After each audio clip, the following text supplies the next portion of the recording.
So we could just think of no better speaker to begin our retreat than Dr. Bruce Vanderhoff, who serves as the director of the Ohio Department of Health, where he works every day to improve public health in Ohio.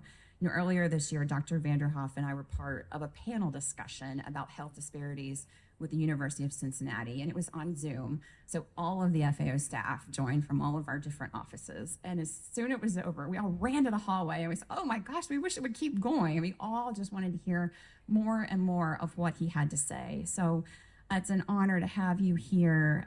It's a huge gift for you to give part of your Saturday to come. I know this is a special place for you and your family as well. It's not his first time to Salt Fork, that's for sure.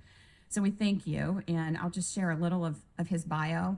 As this fellowship emerges, you will see less and less of me and Kelly and the FAO team speaking, and more of you. So as you watch me MC, learn from all of my mistakes, because you guys will be up here in future sessions. So anyway, I want to give a warm introduction. Dr. Vanderhoff was appointed director of the Ohio Department of Health in August of 2021 after being named its chief medical officer in November of 2020. He has been a key leader in planning, managing, and executing Ohio's COVID-19 response, including its wide-reaching vaccination program. Dr. Vanderhoff also leads the effort to transform the landscape of public health in Ohio through programs and policies that strive to erase inequities, elevate the importance of social determinants, and improve healthcare access and outcomes.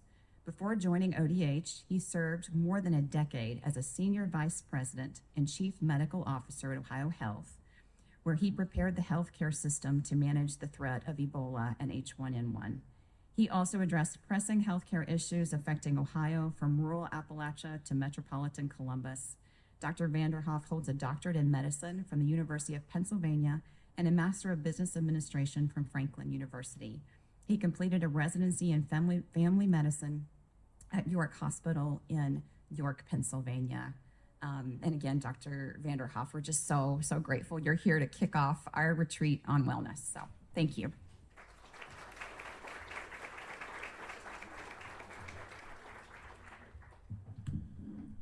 Well, thank you, Kara. Your comments about leadership really resonated with me. And at the Department of Health, we talk a lot about servant leadership, how important it is, how all of this work is not about us. It's about the people that we're serving. So I'm just so gratified to hear that that's the spirit within which you're learning in this important undertaking.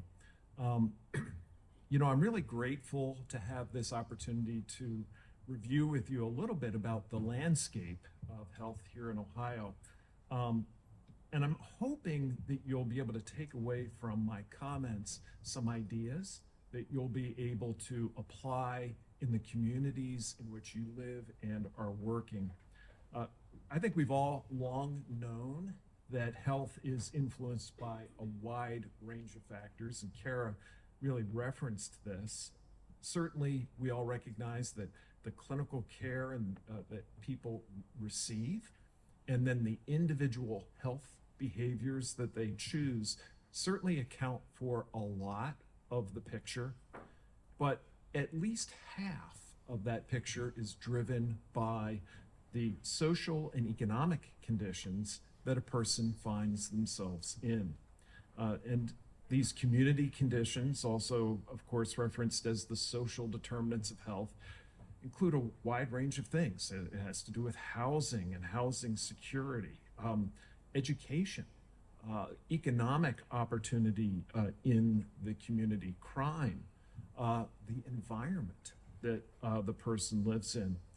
And Ohio has just a vast array of issues and needs from community to community. In fact, you can have in Ohio one community that is very well resourced and has very little in terms of challenges relating to these community conditions, right next door to a community that is among the most challenged of communities.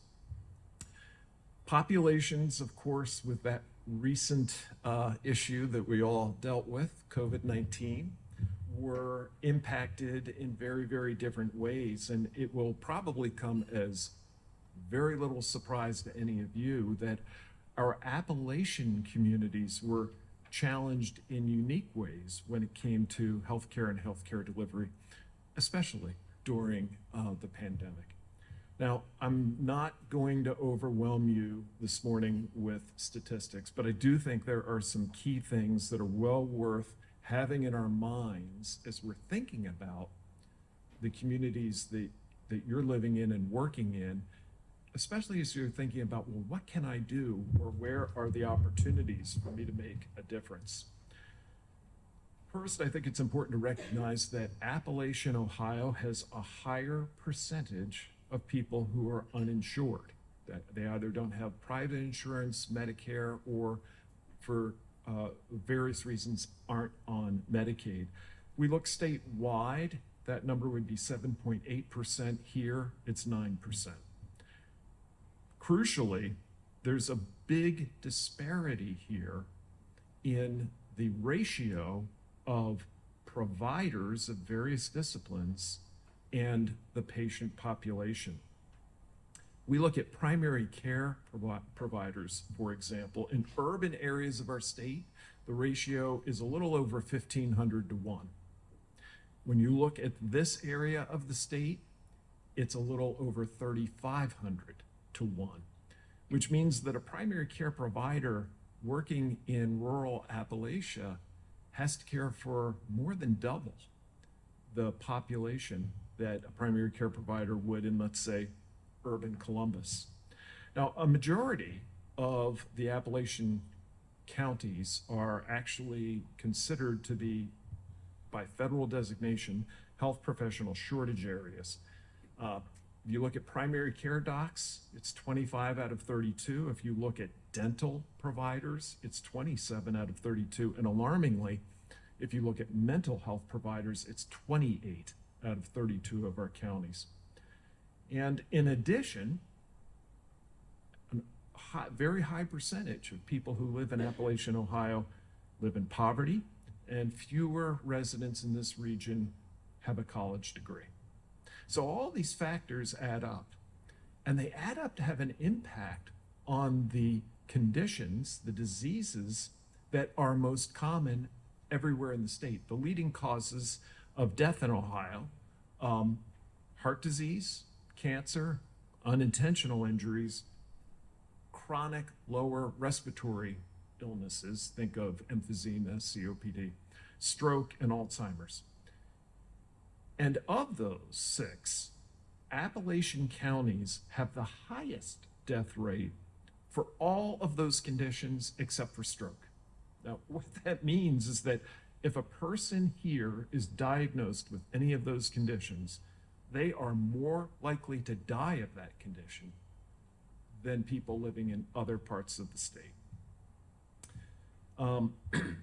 Given this, it's probably not going to be much of a surprise that life expectancy here is also lower than in the rest of Ohio. Here in Appalachia, 75.8 years. Ohio as a whole, 76.9. Now, that may not seem like a huge gap, but actually, as we look at life expectancy differences, that's a significant number. As a healthcare provider, and now as the state's director of the Department of Health, these kinds of disparities, I'm sorry, I'm not meaning to squeak here. Am I doing something wrong or no? These kinds of disparities are really alarming. They really are something that concerns me. And it's imperative that we are doing things to lean into them. So your fellowship, the work that you're doing, is vital, and it's music to the ears of somebody like me, because the fact is that we really cannot leave any Ohioan behind if we want all Ohioans to be successful in achieving their best health.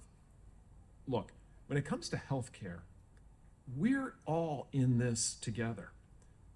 We know that when we have issues that impact some groups, those issues eventually have an impact on all groups.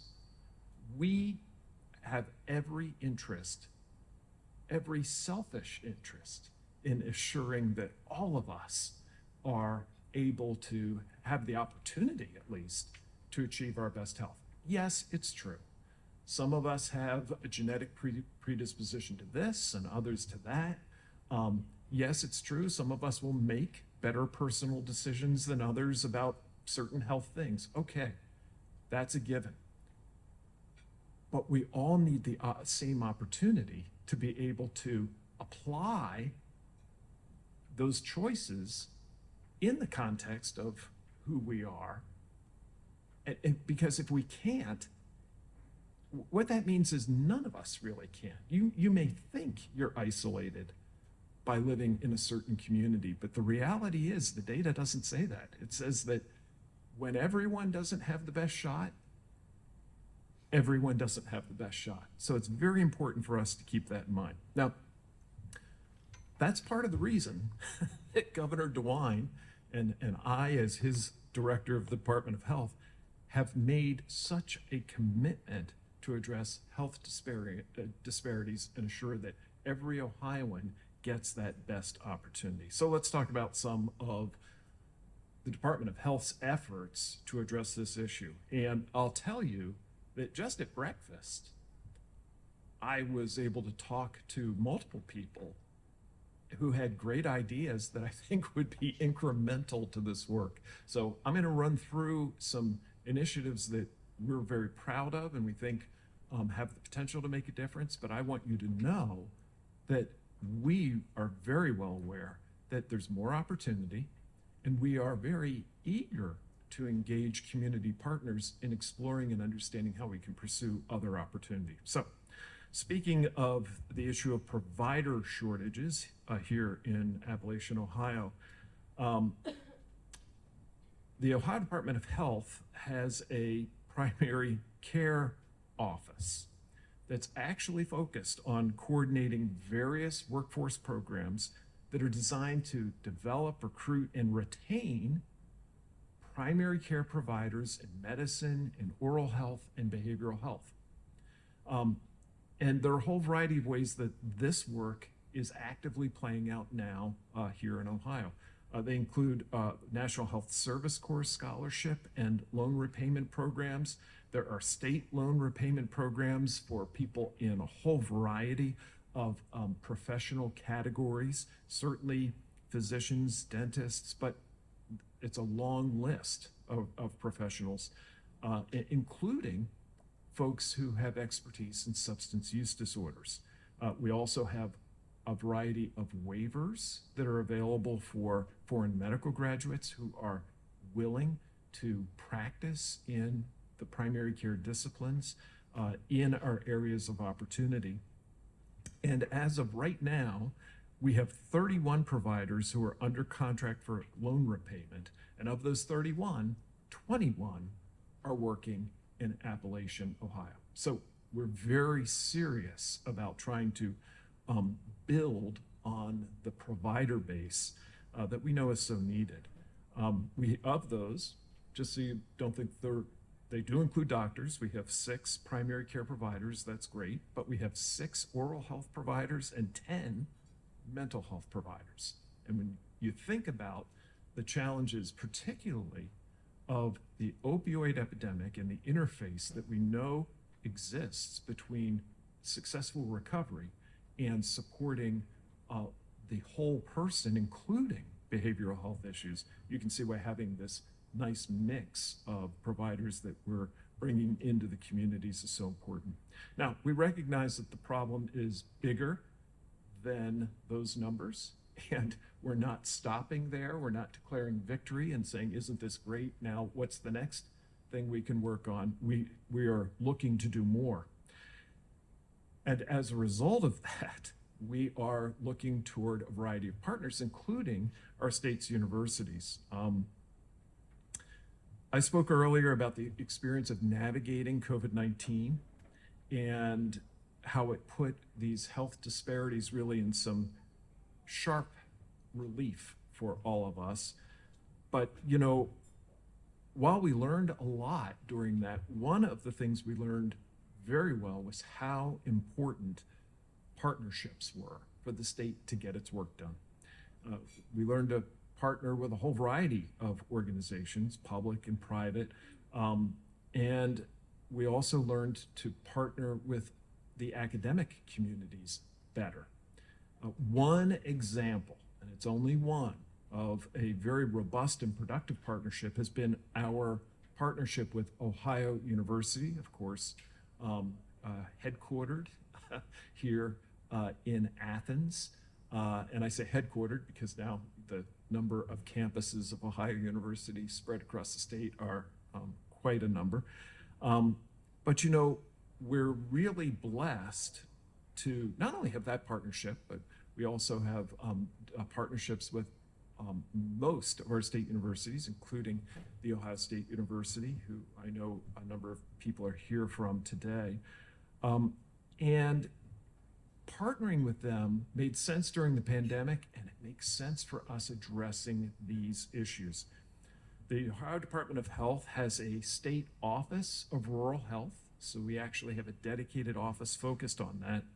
And in 2019, we began partnering with Ohio University's Appalachian Rural Health Institute to create something known as the Ohio Rural Health Association. And it's a partnership that has identified a number of unique needs and opportunities for this region. The work is actively underway and expanding. We met, and I met with their leadership earlier this summer to look at the work that we're doing. And that work is actively informing the state's health improvement plan. I'm not going to go into a lot of detail about that, but that's a very important plan because it is our map every 2 years of what strategically are we leaning into. And right at the table for that is this Rural Health Association. This time around, it turns out, in fact, after a competitive bidding process, that it is Ohio University that is actually helping us organize and produce our state health improvement plan. So yet another influence that Appalachian Ohio is able to have on that work. I'd like to highlight just a few additional things that our State Office of Rural Health is also involved in. First, the office has set up a rural community paramedicine pilot program. And this is a relatively new and evolving model that allows qualified paramedics in rural communities to expand their roles beyond traditional emergency response and helping to bring appropriate to their level of training some primary care and other services, especially to supporting people in the post-hospital follow-up care experience. You know, very often what happens is someone like me as a doctor will take care of them in the hospital, set up this whole wonderful care plan, and there end up being some gaps, especially during that transition, back out into the community, particularly until they've had an opportunity to be seen by their own primary care doctor, who's got a busy practice. I explained how busy it is here for a doc in rural Appalachia, and they may not be able to see you the day after you come out of the hospital. Well, having people who have basic medical skills to help bridge and help you live the plan that was put in place for you by your hospital doctors can be oh so important. Also, the Rural Health Association's increasing the quality of service that's able to be delivered by our local health departments. And I was having a conversation at the table about how important the local health departments in Ohio are to the delivery of public health. Ohio University and ODH, as a part of that, have worked together to help more local health departments achieve something that's very important, and it's called Public Health Accreditation. There's a board, the Public Health Accreditation Board, FAB, and this accreditation is vital because it is an indication, it is the national measure of high performance for local health departments. And Ohio is leading the way in the nation. We now have 80 of our 111 health departments that are fully accredited. That's better than the next best state, which is California, a much bigger state, which only has 25. And what it means for us in Ohio is that more than 90% of the population is served by an accredited health department, which means the quality of public health service delivery all across the state, including in this region, is by national measure at the highest level. And that's important because those local health departments are so vital in understanding their communities and identifying the services, et cetera, that are going to be needed in those communities. Now, in addition to our State Office of Rural Health, the department established in 2020 an Office of Health Opportunity. A very important office. The strategic goals of that office are to really improve our efforts focused around these community issues, the social determinants of health, and establishing equity as a major pillar of Ohio's public health system. We recognize how important it is to improve the clinical experiences that people in minority populations, people with disabilities, and people in underserved communities have when it comes to healthcare. And as part of this work, when we established the Office of Health Opportunity, we established health improvement zones. The focus of those health improvement zones is investing in Ohio's most vulnerable communities. There are 703 highly vulnerable neighborhoods identified in these health improvement zones. And what we do is work with local public health to identify how we can best intervene on the needs within each of those communities. Think of them, by the way, as identified. When we say neighborhoods, we're talking more in terms of like zip code kind of identification. So it doesn't mean it has to be an actual neighborhood, which wouldn't make sense for some parts of rural Ohio, right, where people don't live in neighborhoods. It's inclusive of the entire state. We also put into place, and again, we're leading the nation on this, a social determinants of health dashboard to help us better address health inequities by using data to inform program and policy decisions, and not just within the Department of Health, but all across the state. The dashboard displays information in 5 domains and 111 key community attributes. The purpose of that is just to make it easier for all of us to identify where funding, programs, policies can have the greatest impact in the communities we live in and we serve. So this is not a dashboard that's secret information that I look at on my desk. This is something available to all of us, and it's a really powerful tool and instrument. In August of last year, so just a year ago, we awarded nearly $7 million in grants for communities in these health improvement zones. Right now, we have 26 funded projects focused on community-led, sustainable community improvements in these zones. Big first step, not the end of the journey, but we're very proud that we're making investments in these areas that we've identified as areas of concern. Shift gears, the next initiative I want to bring to your attention, and I know many of you come out of a school-based environment, so I'm hoping this will be of particular interest to you, and that is our school-based health clinics. Last year, Governor DeWine announced that the Department of Health was receiving more than $25 million in order to boost our school-based health clinic program, adding 29 new clinics and expanding services at 107 existing clinics.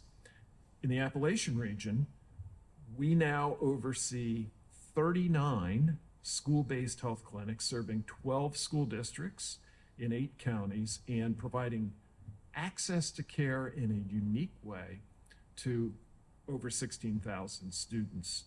Now, these clinics, we know, can serve a very, very crucial role. And they do it for reasons that just make a lot of sense. First of all, they eliminate one of the big challenges to accessing healthcare, which is transportation. The kids are already there. The other thing that it does is it allows us to create a venue for the ready access to basic primary care, which so often the kids lack. And by the way, their families also have the opportunity to partake of that. So it can almost become their primary care location. But we add on to that other important services like dental and vision and behavioral health. And there are intangible benefits that we're seeing from having these school clinics. They have proven to play really important role in building more trust in the healthcare delivery system and more willing acceptance of health promotional information, things about healthier ways of eating and living, etc. I'll give you an example, and it comes out of the Hopewell Health Center in the Nelsonville, York School District, where ODH was able to increase behavioral health therapists in a newly established clinic. The nurse practitioner there worked with a student to overcome her fear of getting blood work done, and it was blood work that she needed to get done, by turning it into a science project. This student was very interested in science, so the focus began to shift from the scary event of, I'm going to have my blood drawn, they're going to be, sticking me for blood, to, oh, I'm conducting a science experiment. I'm very interested in that. And because the provider was located right there in the school, she had the information, the awareness, and the relationship to be able to understand this is something that might work for this student. This is a pathway where I might be able to get her engaged around her health care. So important. Of the 39 clinics that we have, 24 of them, that's more than 60%, are also using mobile and or telehealth as a way of delivering healthcare. So important again, right? If you're able to make a connection with the student, but the parents are also in need of healthcare, you might have a way of engaging a larger pool of people with the benefit of telehealth. But I think we're all aware that there are some barriers that exist in this region to delivering healthcare, including telehealth. And I think it's important to recognize, though, that while telehealth is very, very important, there have been challenges to delivering telehealth. And I'm going to talk a little bit about how we improve some of those resources and some of the work that's going into that. Based on currently available information, 300,000 households in Ohio, that represents about 1 million people in Ohio, lack access to broadband internet. Think about that just in terms of, certainly telehealth is going to be severely impaired by that, but isn't also education going to be impaired by that? Isn't also awareness of opportunity going to be? And this too is more of an issue in Appalachian Ohio than the state as a whole. Overall, while 82% of Ohioans have access to broadband, in our Appalachian counties, that number falls to just a little bit north of 72%, and that's too big a gap.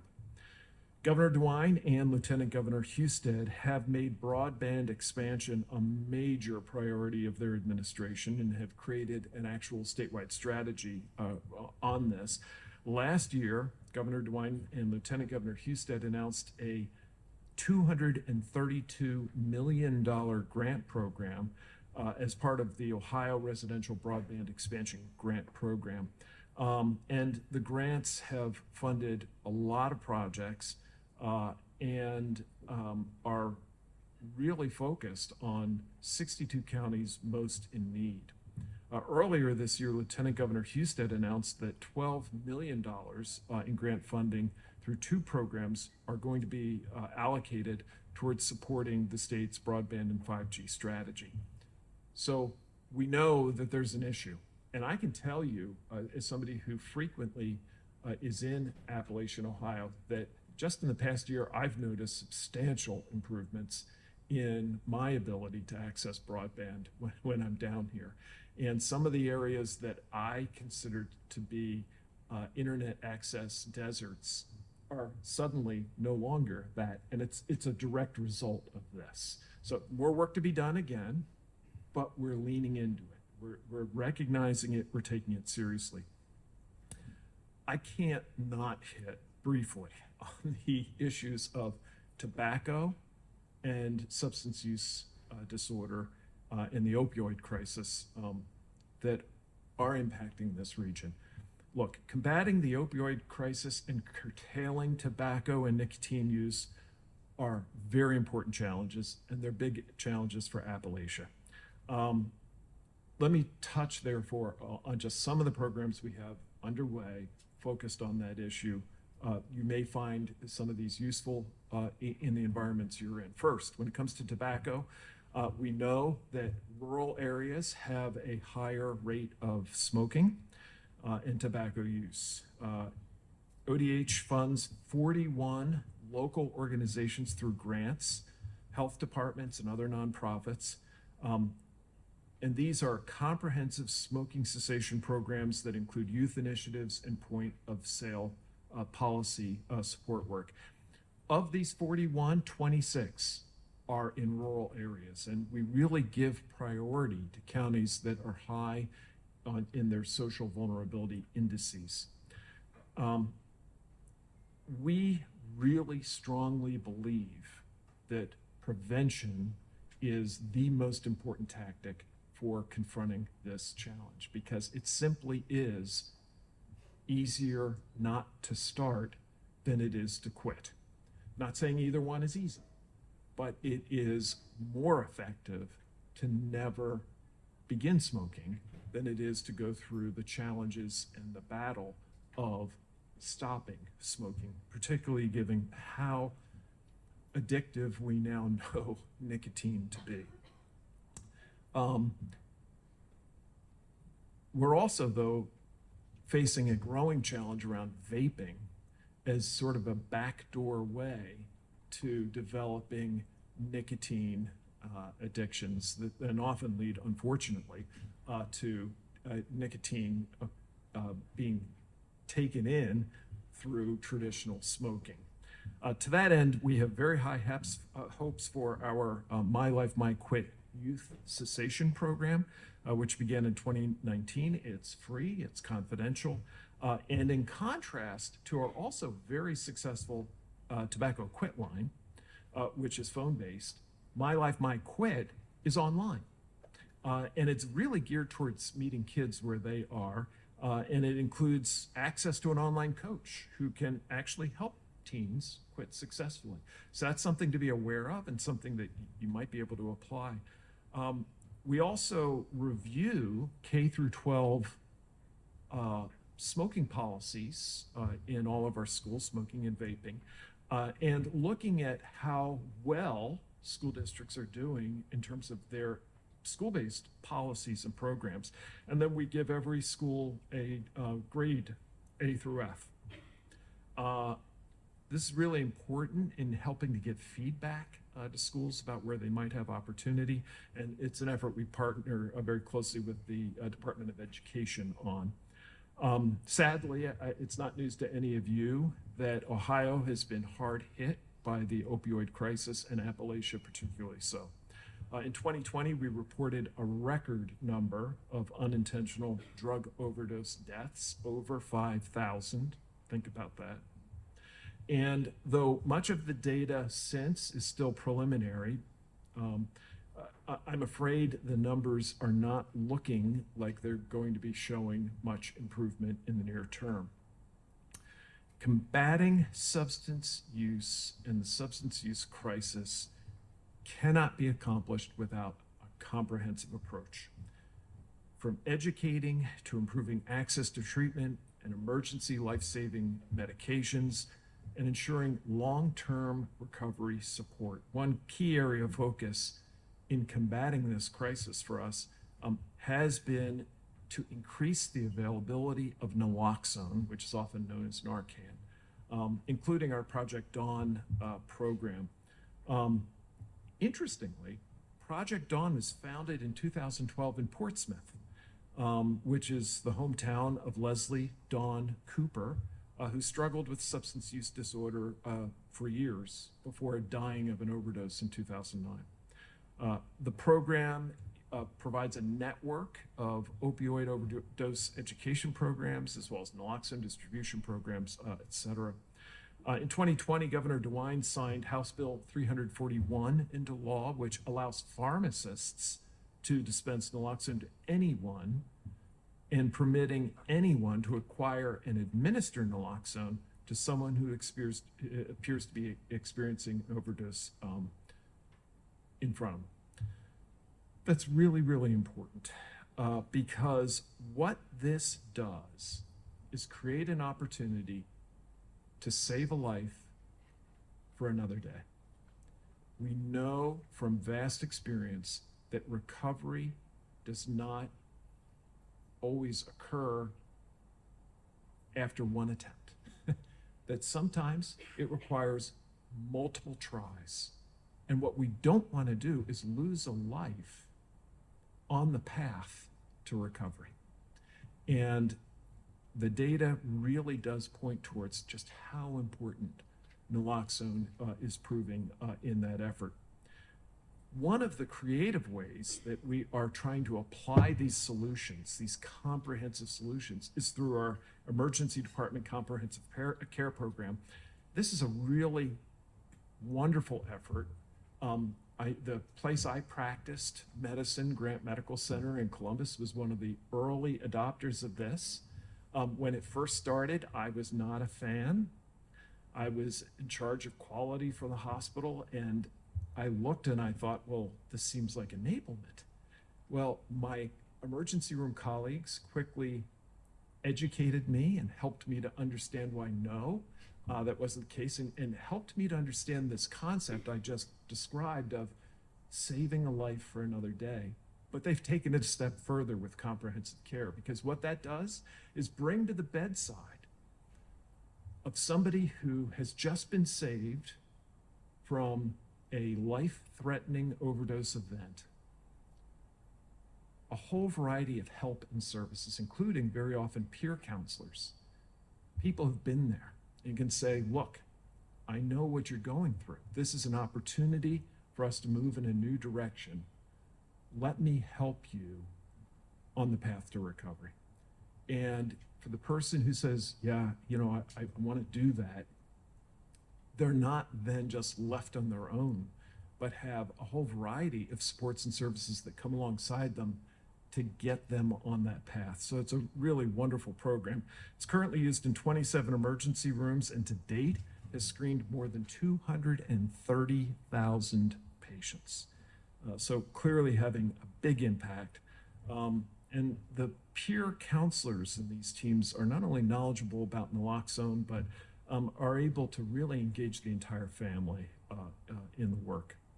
I want to wind up my overview of the department's efforts to improve the health of Ohioans with a program that may give you ideas of how you can make a difference. It's called Creating Healthy Communities.